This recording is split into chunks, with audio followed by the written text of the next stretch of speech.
This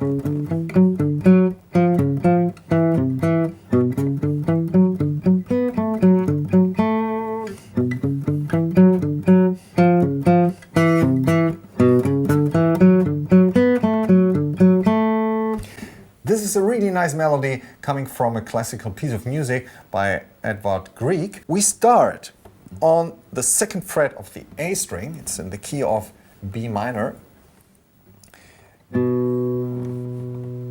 I played everything with downstrokes and I muted all the strings, but we will get to this later. If you're not familiar with those techniques, just play downstrokes for now and we'll get to the muting thing later.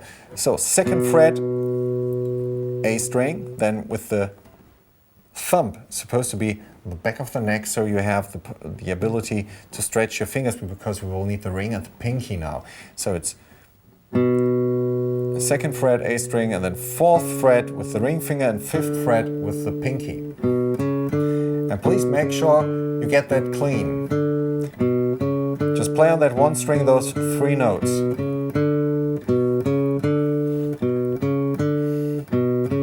Not like this, but doing something like this. Try to really focus on your hand, that fingers are kind of like in line and being able to grab any fret at any minute, any second. No, not something like this or whatever. Really try to become comfortable with this. So then on the second and fourth fret of the D string with the index and ring finger.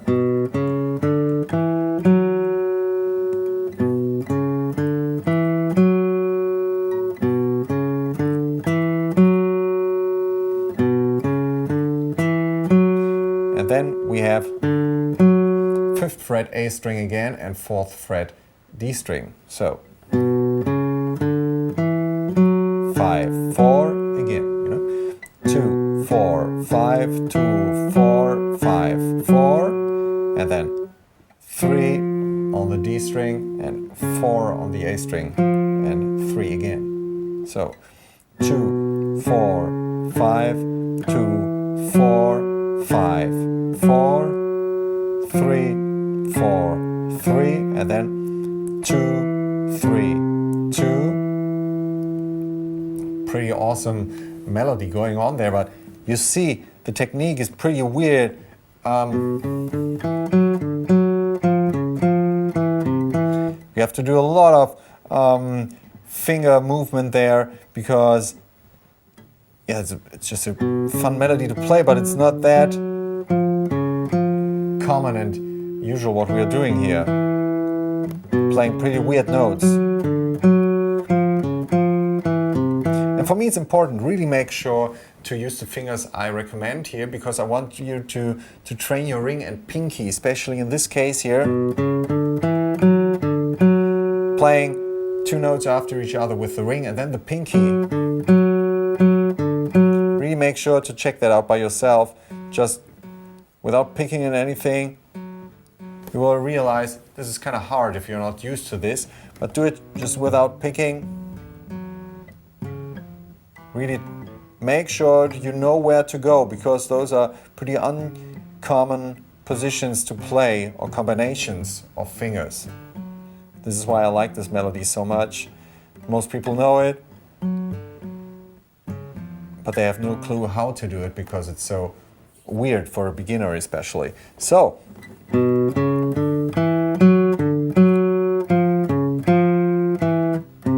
and then we repeat the first part of this until there. So it's second part is 2, 4, 5, 2, 4, 5, 4, and then we go with the ring finger to the fourth fret of the G string, second fret G string, back to the fourth fret of the D string, fifth fret A string, again to the fourth fret of the D string, and second fret G string. So it's 4, 2, 4, 5, 4, 2. Make sure to check out on which string I am. 4, 2, 4, 5, 4, 2. 4, 2, 4, 5, 4, 2. And the whole thing. 4, 5, 2, 4, 5, 4, 3, 4, 3, 2, 3, 2, 2, 4, 5, 2, 4, 5, 4, 4, 2, 4, 5, 4, 2, 2, 4, 5, 2, 4, 5, 4, 3, 4, 3, 2, 3, 2, 2, 4, 5, 2, 4, 5, 4, 4, 2, 4, 5, 4, 2. And I talked about muting at the beginning. You put your hand, with the side of your hand, put them on the strings to make it sound even more mysterious.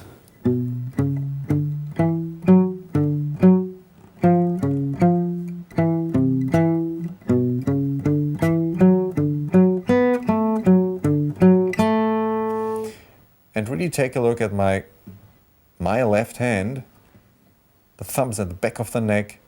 That gives me the opportunity to stretch my fingers that wide. If my finger is here, it will be hard. Really make sure it's kind of like on the same position like the index or middle finger or something like this. So make sure it's not here or something. Okay?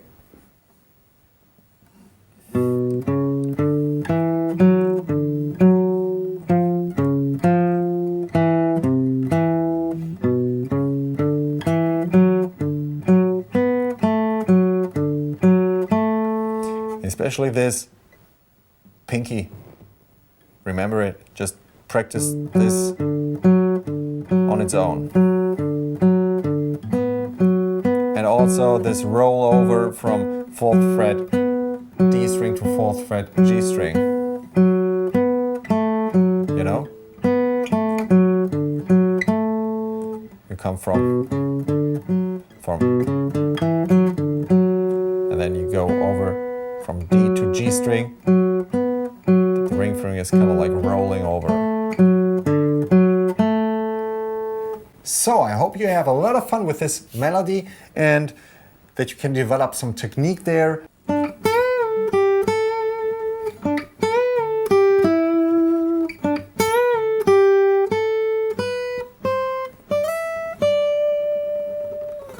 Wonderful Tonight by Eric Clapton. A lot of cool techniques going on in here, but still I think it's a beginner's melody because it's so easy to remember and there are so many repetitions in there and repetitive elements in there. So now let's start with Wonderful Tonight, the intro melody. We start in the 7th fret of the G string with the index finger. And now we come to the first note that's maybe kind of hard for the beginners out there, but make sure to follow my lead here. So we go with the ring finger into the 10th fret of the B string. So 7th fret G string with the index, and then with the ring finger into the 10th fret of the B string. And make sure to have reinforcements there.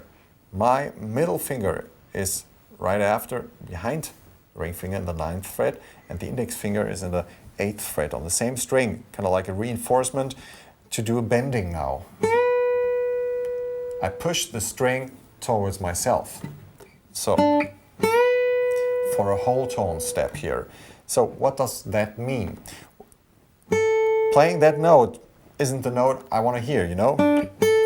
Because I need to bend that note up and make it sound the note which is actually a whole tone above. And by pushing a string into my direction, I alter the note and make it sound like the note which is usually in the 12th fret.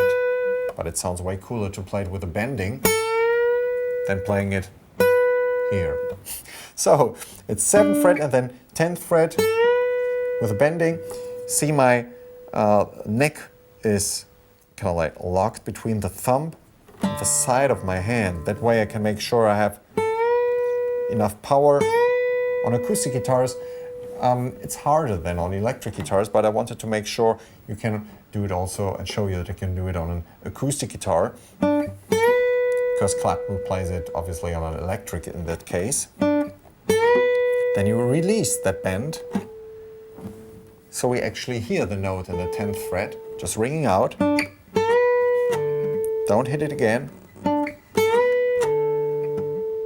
And then 8th fret with the index finger, and then 10th fret with the ring finger again. So it's...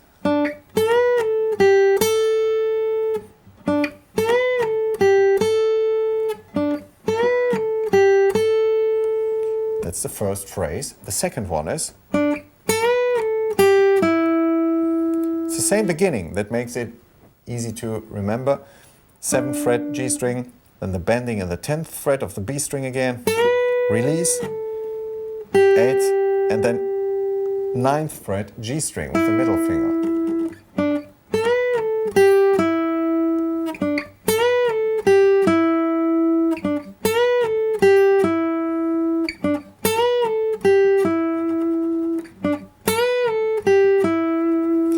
And at the end of every phrase, you can do a vibrato. So check that out. This little shaking going on here. It's kind of like a really tiny bending in a way. Because I'm locking the neck again the same way I did on the bending. But I'm kind of like shaking the neck there. I'm actually turning and shaking my hand.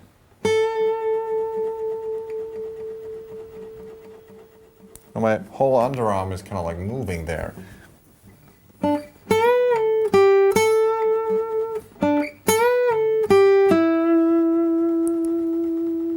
And then third phrase. Kind of the same again. We start in the 7th fret of the G string. Do again the whole tone bending in the 10th fret, the release, and then 8th fret, and then 10th fret again, and then we shift to the E string, 7th fret, 8th fret. We slide into the 12th fret and play the 10th fret. Okay? So the last phrase.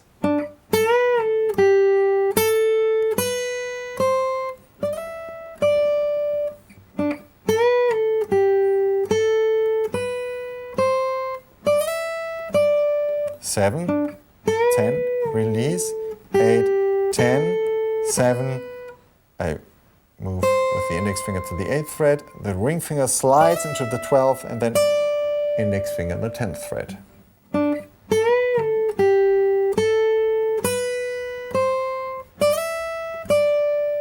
So all three parts together.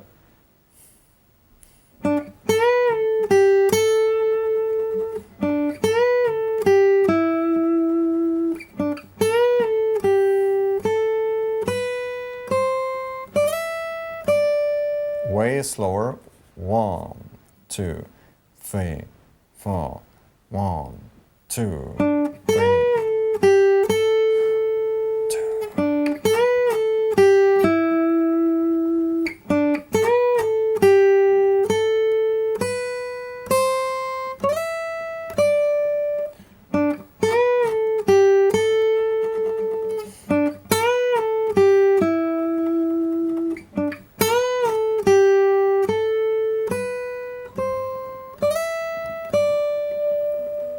With this melody, I wanted to show you that it's often more important to have expression in your playing by doing bendings, by doing vibrato, by repeating phrases. So, thanks for sticking with me, guys, and see you on the next video. Bye!